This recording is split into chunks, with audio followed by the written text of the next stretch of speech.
Hello everybody and welcome to Whiz, your family-friendly podcast where we discuss D&D Onslaught, Dice Masters, HeroClix, and the other entertaining games made by WizKids. I'm WizDad, that one ability that you are happy to see rotate, but unfortunately it got reprinted on a new die that is somehow 2 energy cheaper and is just overall better. Aw shucks. I will be your guide for navigating the competitive and casual scenes of the WizKids Triforce of gaming. It's Dice Masters Monday, and we are continuing our Essential List review with Dark Phoenix Saga. But first, as always, it's the WizKids Progress Report. Kowalski, Progress Report. We have a few things to talk about in today's WizKids Progress Report. First off, I wanted to talk about some of the the rulings up on the win. I think that'd be a fun thing to do. I will say, first off, when it comes to rulings on the win, now Onslaught doesn't have this. Their rulings are made in the FAQ on the D&D Onslaught page. But for HeroClix and Dice Masters, I feel like Dice Masters rulings are far superior than HeroClix. For one reason. There's a little bit more, how to phrase it. With HeroClix rulings, it is very straight to the point. A lot of like yes or no answers, leaves very little explanation. Whereas Dice Masters, there's a lot of detail, I feel like. So for example, one Dice Master card that causes a lot of issues is Molecule Man Dinosaur Colorado. We've talked about this one before. That's the one where if he's active, your opponent has to pay 2 to block each of your Fantastic Four character dice.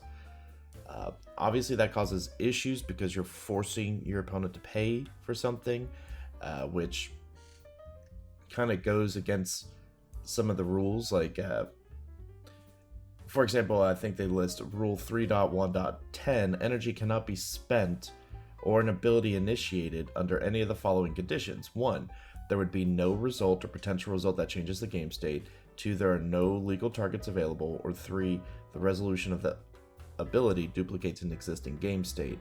Then they also reference the main one that affects Rule 3.1.21, a player cannot be forced to pay an ability cost.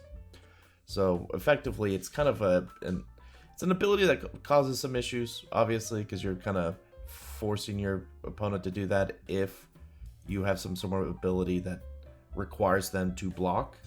Because remember, your opponent must pay 2 to block each of your Fantastic Four character die. So if you have a character that says they have to block, like you use a global of some sort, that kind of contradicts that, and that kind of forces them to pay an ability, which you can't do. So that's led to a lot of rulings. There's a lot of them out now since, there's like 3, I think, since September 14th. I just wanted to go over some of them, especially this one, which I thought was very interesting the way they worded it. So the question is, suppose I have Molecule Man as sidekick active and no other characters. Am I able to use global abilities that force my opponent to block in this scenario, or does Molecule Man's ability prevent that? If I use the global, am I required to attack with at least 1 non-Fantastic Four character so my opponent isn't forced into paying a cost? What if I don't attack with a non-Fantastic Four character? So the previous ruling was saying if you do Molecule Man's ability, they had to pay 2 to block each of your Fantastic Four characters. So that means you have to actually attack with a Fantastic Four character. So what they're asking is if they pay that cost, they're using Molecule Man's ability, and they have a sidekick. Are they required to use that sidekick to block? Or can they activate the global and then swap and say, oh, I'm going to have Molecule Man block? And that's what leads to this very interesting ruling that I like the way it's written. Yes, you could pay for the force to block global and attack with the sidekick. However, these questions present an ethical play situation. Now, you would not see anyone in HeroClix, right? This presents an ethical play situation, but it absolutely does. Given your scenario, you could pay for a force to block global because you have a choice of attacking with your sidekick, thus avoiding violating those 2 rules I mentioned before. However, when you initiate the attack step, you instead attack with Molecule Man alone, and your opponent must block and be forced to pay a cost, which would be disallowed because that violates Rule 3.1.21. While your opponent cannot be forced to pay a cost to block, you still spent energy for the global. This sets up a de facto violation of Rule 3.1.10, which, once again, that was the one that says energy cannot be spent if there's no result or there's no legal targets or the resolution duplicates an existing game state. When you paid for the global in the main step, your intention could have been either to attack with the sidekick, no ethical violation here, or to attack with Molecule Man alone, hence an ethical violation because you knowingly did something that, if disclosed, would be illegal. Because the rules in this state do not account for players' intention to do something, technically the paying for the global would be legal. In the spirit of ethical play, if a player chooses to change their mind after paying for the global and instead attack with Molecule Man alone, they should cancel the paying of the global and return the spent energy to the reserve pool. So I, for one, love that ruling, simply because it isn't just HeroClix gets really down to what are the specific words it says, and then they only make rulings very specifically off of the words, regardless of the outcomes. Like, regardless of what comes of making that ruling.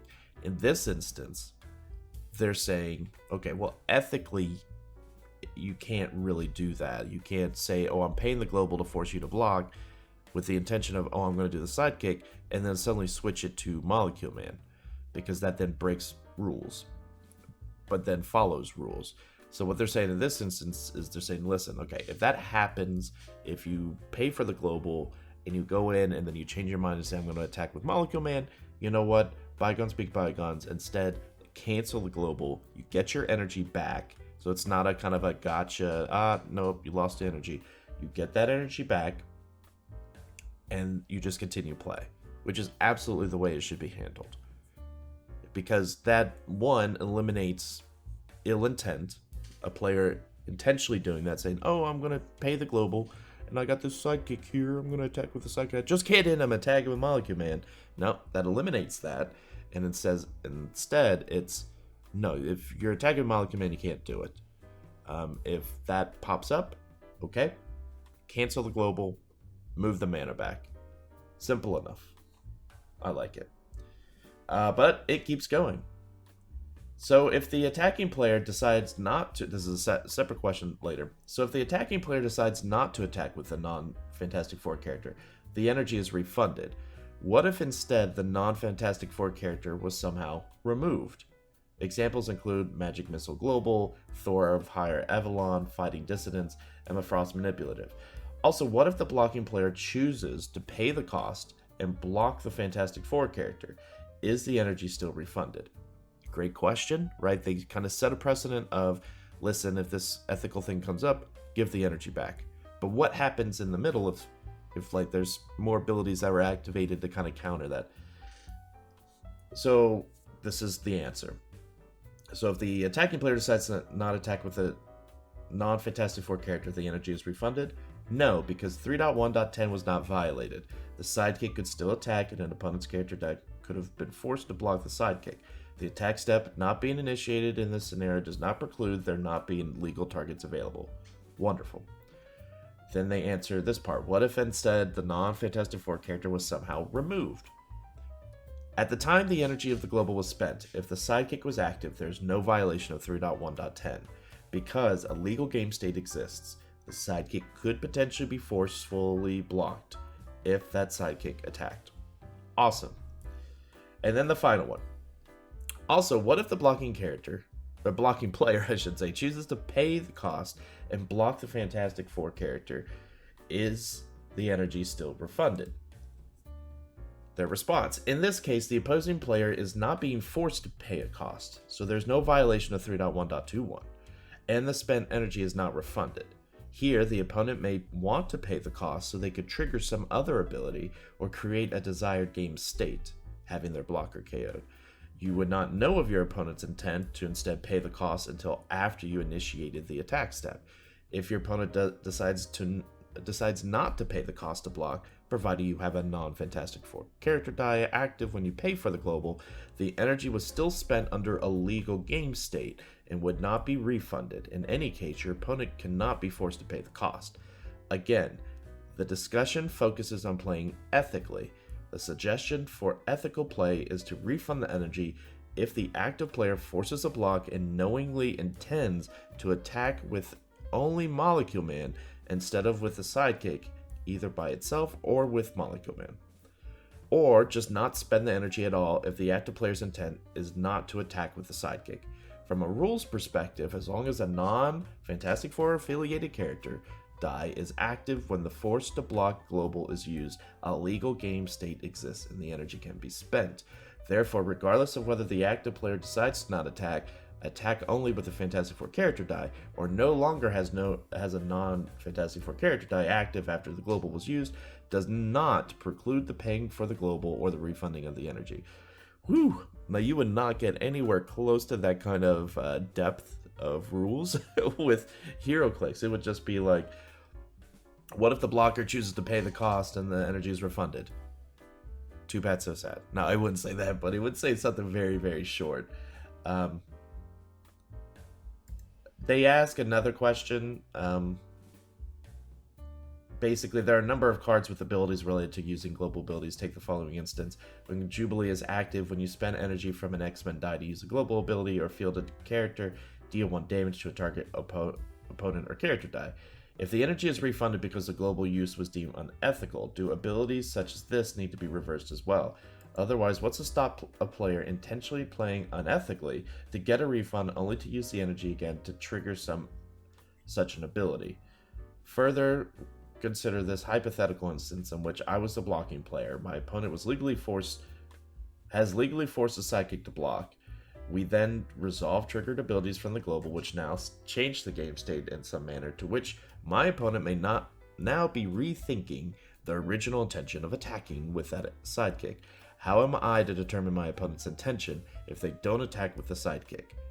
When my opponent is refunded the energy, how am I to know if the refund was done in the spirit of ethical gameplay or because it was no longer strategic? So this is a great question.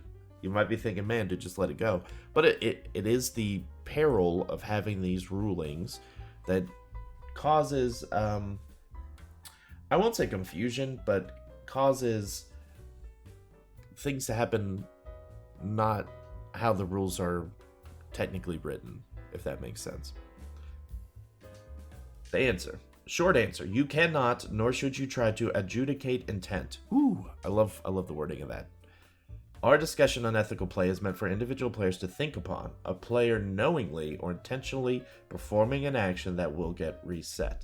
If the play is legal, but afterwards a player has a second thought about their choice of action, there is no rule to compel or allow that player to reset the previous game state so they can do a different action. So it's really going to be subjective. It's kind of like with HeroClix where someone said, oh, I meant to move here. Do you allow it to go back? I play in HeroClix. If dice were rolled, you can't take something back. Sorry. So if you do something, you rolled some dice and you change your mind, I'm sorry. You rolled dice. Because otherwise you're allowing another dice roll. In Dice Masters, it's very similar. They're saying if your opponent does Molecule Man's blocking and says, I'm going to go with a sidekick to start with, and then in the middle of it says, no, now I'm doing Molecule Man, you could decide at that point whether it was ethical or not. Either way, they should refund the energy and start over, because they can't keep going with the Molecule Man thing and say forcing you to block. But with all these other effects, though, you could probably tell if your opponent is doing that intentionally. It's generally not hard to figure that out, unless they're a very, very good actor, and I'm willing to bet a lot of us are not good actors. Anyway, I just wanted to read that ruling. I thought it was very interesting. It was worded very neat. I like the way Dice Masters does their rulings. Before we finish up the progress report, I do want to mention, I like to use this as kind of a new news and upcoming events. Don't forget that weekly Fight Arena happens every week. Do sign up on the Discord. If you're not in the Discord, sign up for the Dice Masters Discord as a reminder. And then there's also the DM North. I think it's DM North. Did I say that right? I'm going to be very embarrassed if I was wrong. Yeah, DM North. They have their 2-team takedown October 2nd. So keep that in mind. Sign-ups can happen on the Discord or on their DM North website. But it starts October 2nd. It's a Swiss event with no top cut. Everyone will play. It looks fun. It's a neat little format. So definitely go ahead and sign up. The deadline is the 30th, which would be, I believe, Saturday. So if you're going to play in the event on the 2nd, which is this time next week, well, not this time next week, but next week, a week from today, go ahead and sign up. Speaking of DM North, hey, what do you know? Let's get into fishing with WizDad, because we're going to review the DM North Essentials list and talk about what dice and cards you want from the Dark Phoenix Saga if you're just getting into Dice Masters. Get your gear, little man. We're going fishing. And I mean now. Alright, so on this section of Fishing with WizDad, we're starting out with the Dark Phoenix Saga. Kind of like with my last couple of episodes before Worlds. I'm going through the DM North essential lists of all the dice you probably want from each of the current modern sets, talking about them a little bit, giving my opinion on why you want them. Just for anyone that's trying to get into Dice Masters and says, you know what, the game is fun, I like the community, I want to get it in play. Because I know that was a struggle for me. Getting into the game was figuring out, okay, well, what on earth do I need to play? And luckily, I had some friends in the community, and they helped me kind of guide me in the right direction. And the DM North Essentials list was pivotal to that also. I went through the list and decided, hey, this sounds like something I want to play, something I don't want to play. So I'm going to do that again for the Dark Phoenix Saga. Once again, each episode I'll probably do half of the list because there's quite a few cards. So we'll see how many we get through. Once again, I don't like these episodes being too long. So yeah, let's just start off again. Once again, this is from DM North. All credit goes to them for making this list. The first card on the list is the Arch Nemesis Basic Action. Target character die you control and target opposing character die deal damage to each other equal to their attack. This one also has a global, which is probably the reason why you got it. Pay a shield. Target character die has defense equal to its attack until the end of turn. So this is useful for those that are maybe the more defensive shield type characters. The character dies where maybe they only have a 1 attack but like a 4 or 5 defense. This is beneficial for that. That allows you to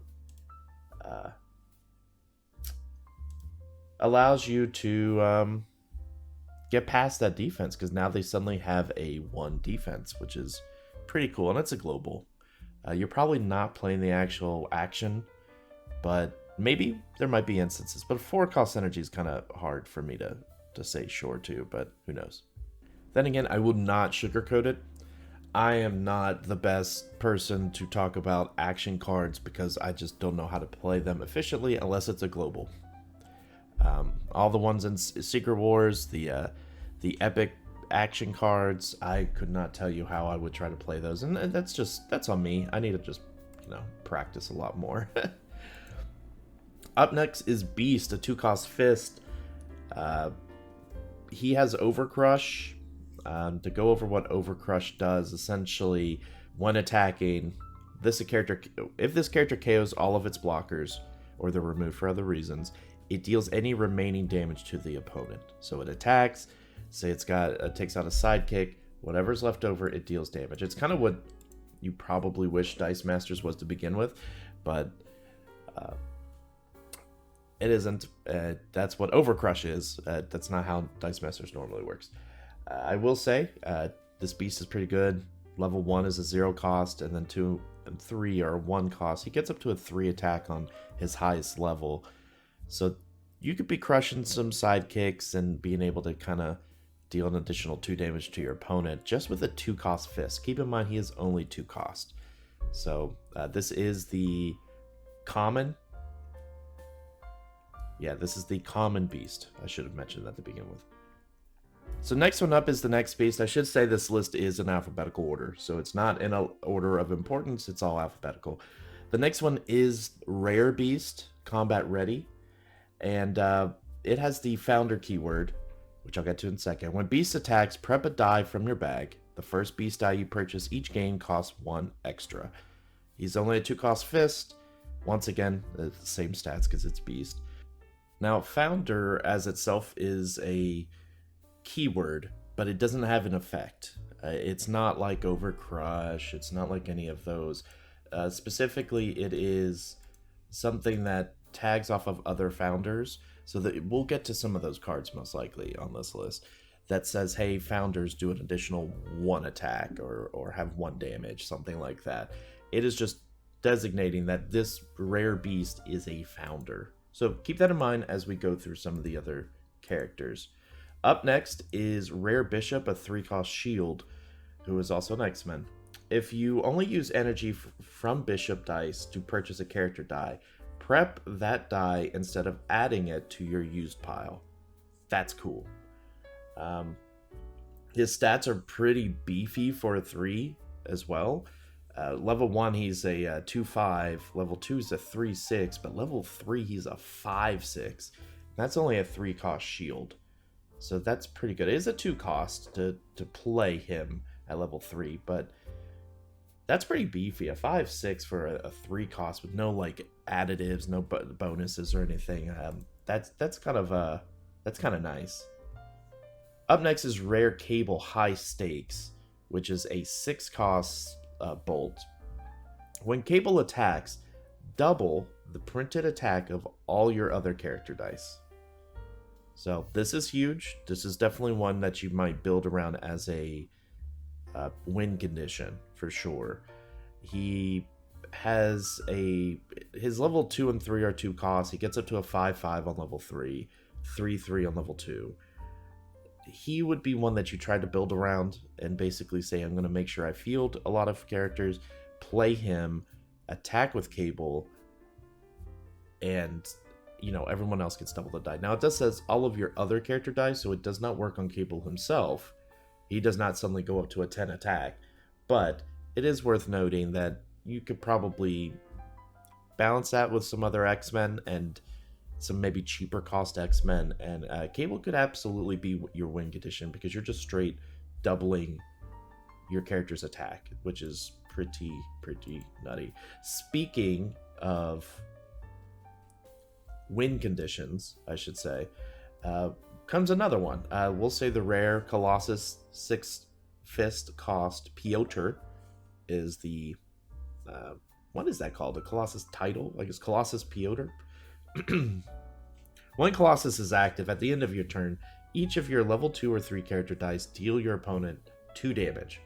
Not 2 damage per Colossus die, so you can't play multiple of these and just do it. He gets up to a decent amount of damage. He's like level 1 is 4-4, level 2 is 6-5, level 3 is 8-7. So tag him with Cable and he's a 16 attack. That is pretty nutty. Speaking of Colossus though, there's another one. This one I think is played more often than the rare one. This is the 5-fist cost Colossal Skilled Painter. He has Energize. Field one of your character dice for free and spin it to level 3. And then he also has Overcrush, which we just mentioned. And he still has the same die as the other Colossus. Remember, only the cards are different. The die stays the same. So that is pretty interesting. Don't forget with Energize, whenever you roll this die on one of its double energy faces, you must use its Energize effect. This isn't optional. During the roll and reroll step, only check at the end of the step. The character with Energize does not need to be active for the ability to trigger. So that whole field one of your character dies for free and spin it to level 3, that could work on Colossus himself. So if you roll the double energy, he energizes, suddenly he's an 8 for 7, and he has Overcrush. That is, that's pretty clutch. That's one that, if you're building a team, like when I opened my case of Dark Phoenix Saga, I was excited to see Colossus. I think I built the first team I had around this specific Colossus. Because Overcrush is good, and especially when you got an 8 attack, Overcrush is much better. Next, we move on to Cyclops Xavier's Dream. He is a super rare, 6 energy cost. While you have a sidekick die active, when Cyclops attacks, deal X damage, divided how you choose among any number of target opposing character dice, where X is the number of your character dice in the field zone. So that's a little wordy, but first off, you have to have a sidekick, and then when he attacks, you could divide it. When Cyclops attacks, deal X damage divided how you choose among any number of target opposing character dice, where X is the number of your character dice in the field zone. So Cyclops is definitely one you want to play multiple X-Men with, so you can divide that damage. And I believe that's in addition to the damage he deals. Level 1, he's a 4/2. 2, he's a 5/3. Level 3, he's a 6/4. So, he would deal the 6 damage to whoever he's attacking. But I believe he also does this divided. I may be completely wrong on this, but I feel like that's an added thing if you have a sidekick. Or he only deals the 6 damage if you don't have a sidekick. So it's either one or the other. I should probably have known that ahead of time. Next up is Daken. It's not Daken or Daken because that's an actual character, but it's Daken, which is the Macron crystal. This is the rare. 5 shield, he is a villain. And I think that's the Shi'ar symbol. This is going back to older cards, so it's a little harder for me to read. When Daken attacks, prep a die from your used pile. When a Daken die is in your used pile, you take no more than 7 damage during an opponent's turn. For their damage dealt to you is reduced to 0. So that's a little, that's interesting. I don't know how useful it is because I don't know how often you're taking more than 7 damage, but it's kind of like a win condition preventer, like to prevent from a Cable Colossus combo. Daken can help with that. It's kind of hard to pull off because it's when he attacks, you prep a die, and then when the die is in your used pile, you'll take no more than 7 damage. It's, as DM North has noted, it is unique. That's why you should take note of it. I wouldn't, if you don't worry about getting this one, to be honest. But it's always useful. I say this for HeroClix. If it's a unique effect, always note it down for future reference, because you never know when the meta turns into something where, we're getting a ton of damage a turn, like from Master Mold, for example. Definitely just note it. Now, we do have a super rare Daken, who is a 6 shield cost. When Daken is active, opposing character dice with purchase costs of 3 or less lose their abilities and are free to field. So that is interesting. Very interesting. I didn't mention this before. So level 1 is 4/4, 2 is 5/5, 3 is 6/6, with a 0/1/2 energy cost, so to field.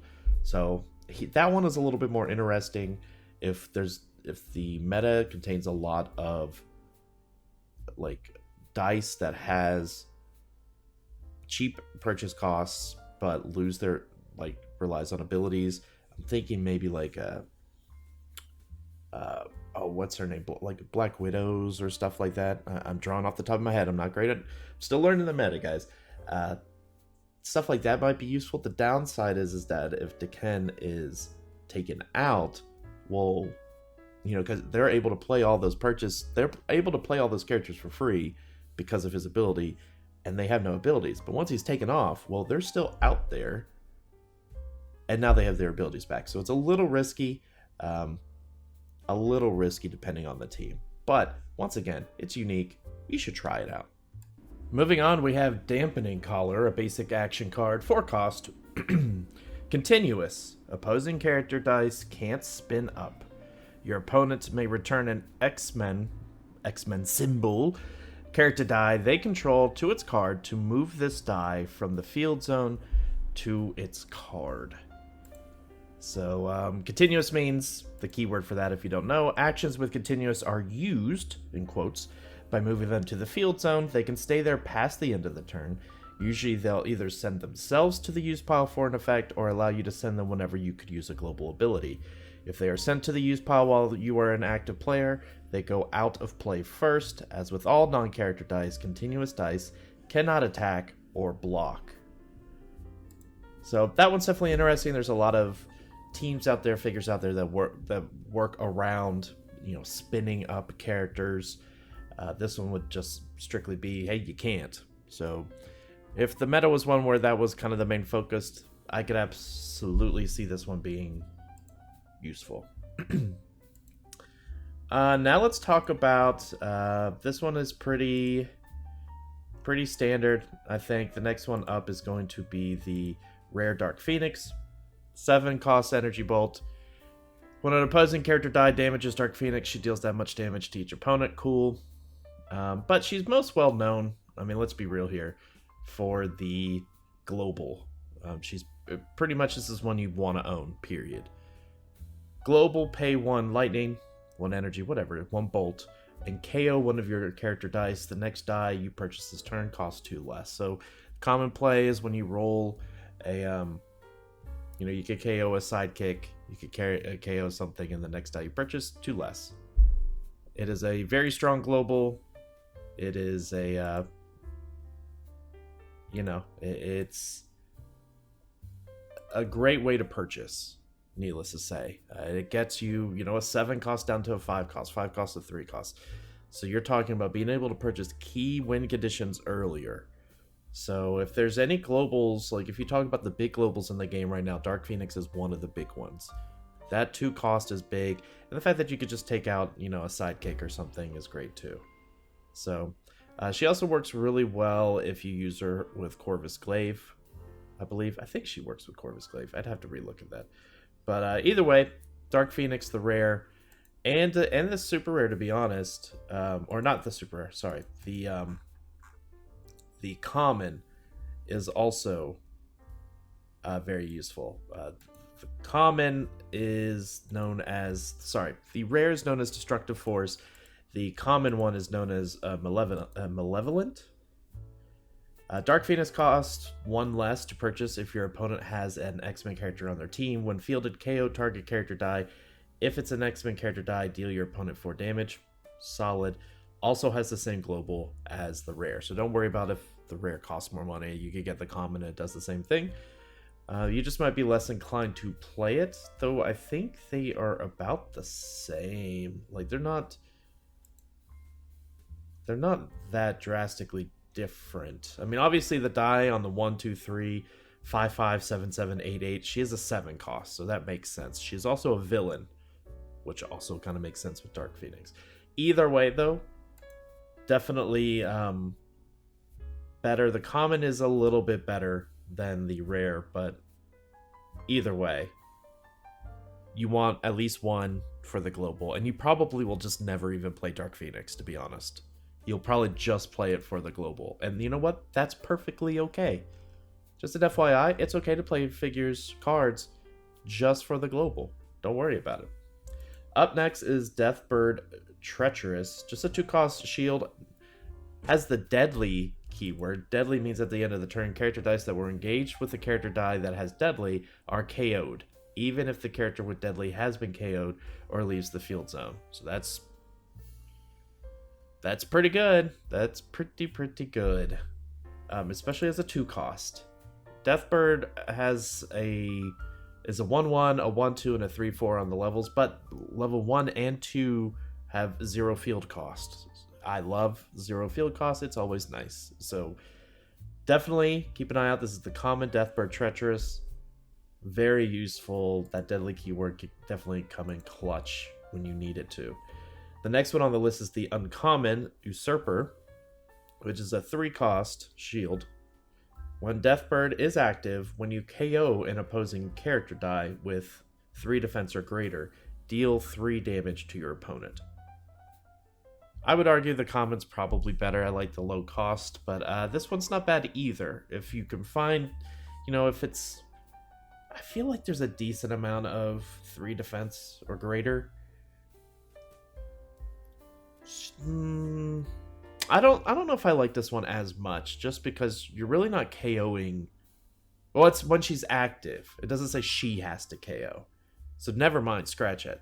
Let me reread it again. While Deathbird is active, when you KO an opposing character die with 3 defense or greater, deal 3 damage to your opponent. So that could be very, very good. Especially in a Master Mold type scenario, right? Where I think they're all 5/5, I believe. That's pretty good, right? Because you're going to continuously do 3 damage to your opponent. Up next is Emma Frost Influential, the common. 4 cost shield. When Emma Frost is active, your sidekick dice get +1 attack, defense, and gain the, I believe that's Hellfire Club affiliation. That's interesting. Buffing up some sidekicks. I have not played a team that works on sidekicks or, but the only affiliation or interaction I have with sidekicks is KOing them. So that is interesting. If there's a more sidekick-based team, Emma could be pretty useful. At a 4-cost shield, she's a 3/5 on level 1, 4/6 on 2, 5/7 on 3. That's not bad. Not bad. The other one we'll talk about is the uncommon Manipulative. 5 shield cost. When Emma Frost is active, at the start of your opponent's attack step, re-roll target character die they control. So that is big. That's real big, actually.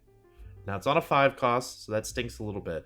But being able to go into the attack, if they go to the attack phase with a pretty heavy guy, you can re-roll one of their dice and hopefully land on a, an energy phase or something like that. So I do like that one. I do like that one a lot. Next up, we have 2 gladiators. First off is the rare gladiator, Magister Kalark. This one has just a global. It's a 4-cost fist. Global, pay fist when you attack.